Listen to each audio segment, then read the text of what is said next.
warahmatullahi wabarakatuh. Alhamdulillah wa sallallahu ala sayyidina Muhammad wa ala alihi wa sahbihi ajma'in. Amma ba'du. Bapak dan Ibu sekalian, ini agak capek. 2 hari yang kemarin agak berat.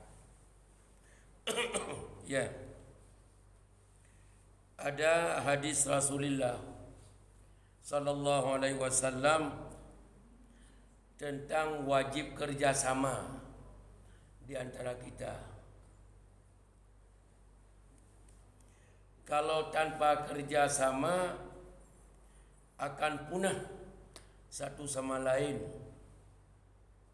akan hancur satu sama lain, bukan di saling menghancurkan orang, di tidak kerjasama.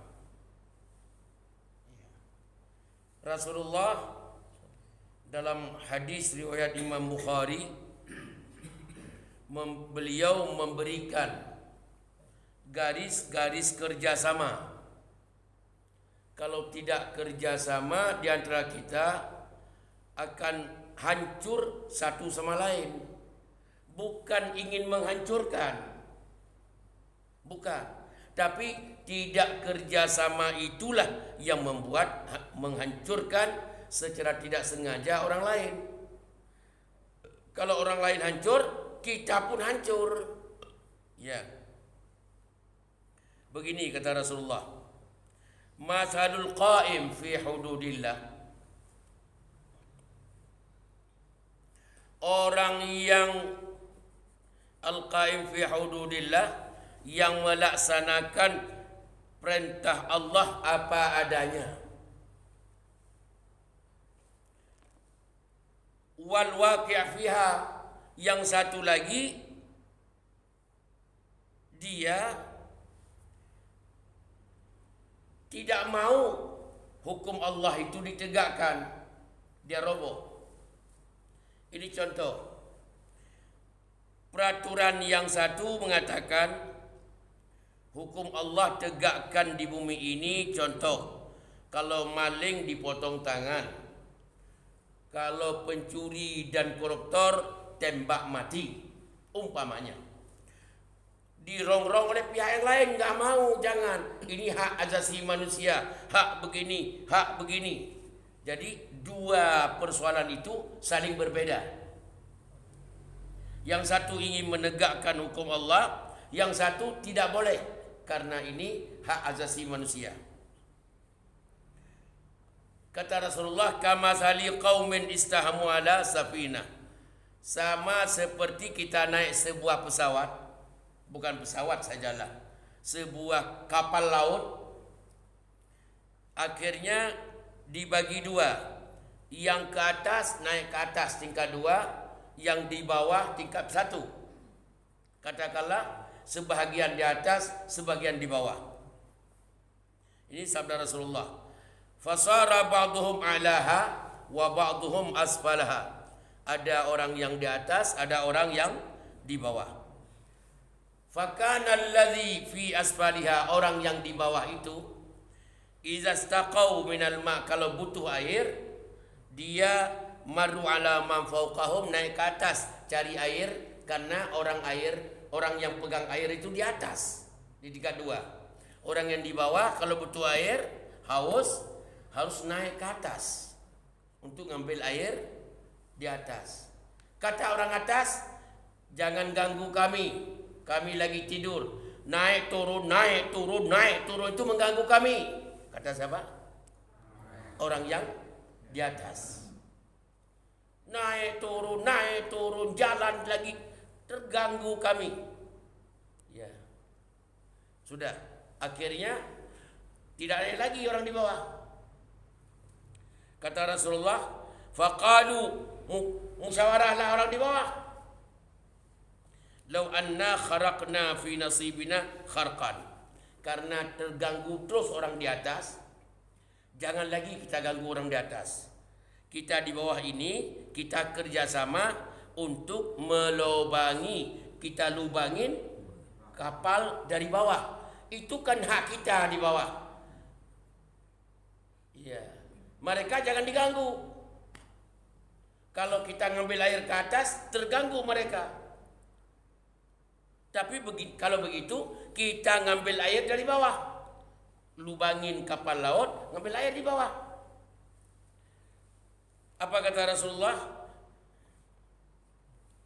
Fa'in terakuhum. Kalau orang yang di atas membiarin orang di bawah melubangi kapal untuk memperoleh air, apa kejadian kira? Wa ma aradu halaku jami'an. Yang membuka itu, lubang itu, dia hancur, yang di atas pun ikut tenggelam. Sabda Rasulullah, wa in akhadhu ala aidihim. Kalau orang yang di atas itu turun, ya,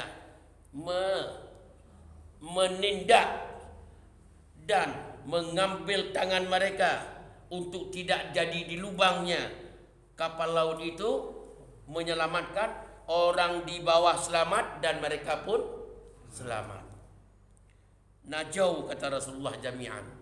Di sini poin yang disampaikan oleh Nabi, harus kerjasama orang di bawah dengan orang di atas.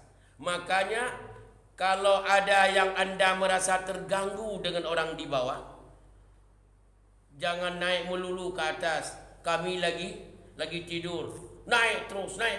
Ya, kami ambil air, Pak. Enggak boleh ribut aja loh. Kamu kan sudah ada di bawah sana. Akhirnya ini tidak kerjasama, saling merasakan mengganggu dengan satu yang lain. Pihak yang sakit hati denganmu, dia akan berusaha untuk menggapai air. Dia pun melubangi kapal laut. Kalau sudah dilubangi dapat air, dia mati, yang di atas pun mati. Inilah hidup bermasyarakat, hidup bernegara. Kalau seseorang merasakan terganggu dengan orang lain, dia akan mengambil ulah sendiri. Contoh saya bilang, ini contoh. Ya. Azan dalam masjid, merasakan orang tetangga itu adalah mengganggu mereka. Jangan mengganggu. Akhirnya semuanya tidak lagi dipakai mic. Orang mesti nggak pakai mic, umpamanya. Akhirnya ada bala yang sedang berjalan, bala besar.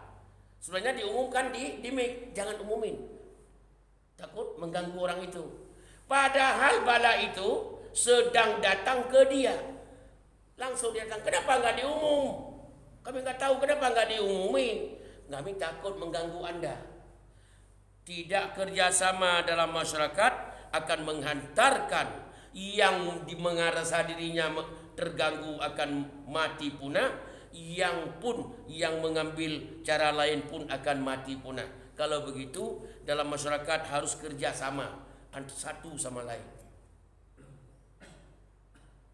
Contoh saja Pak Bunadi, setiap hari matikan AC, matikan kipas angin. Pada satu hari Pak Bunadi terlambat, tidak datang ke masjid. Yang di masjid ini datang Pak Bunadi jam 9, AC 15 nyala, lampu 20 nyala. Akhirnya tidak kerjasama antara Pak Bunadi dengan kita yang di masjid. Umpamanya ini bukan benaran nih Pak Bunadi, contoh. Akhirnya merasa tersinggung. Kata Pak Bunadi, kata Pak Bunadi umpamanya, copot baterainya remote. Sudah. Supaya masjid aman. Kitanya ini masuk masjid kepanasan semua. Begitu dibiarkan oleh Pak Bunadi. Begitu, ini bukan cerita. Kalau begitu tidak kerjasama, menghantarkan kepada hancur. Sudah, saling menyalahkan, menghantarkan kepada punah. Caranya, ayo kerjasama. Yang tinggal di atas tidak boleh terganggu kalau orang di bawah naik ke atas cari air. Orang yang di bawah pun Ya, jangan mengganggu, melubangi kapal sehingga punah kita dan orang di atas juga punah. Ayo kerjasama. Rasulullah memberi contoh ini dalam hadis paling kuat Imam Bukhari. Kerjasama adalah menyelamatkan semua. Jawab semua. Jelas. Kerjasama akan menyelamatkan kita semua. Itu judulnya. Ya, terima kasih. Subhanakallahumma wa bihamdika asyhadu an la ilaha illa anta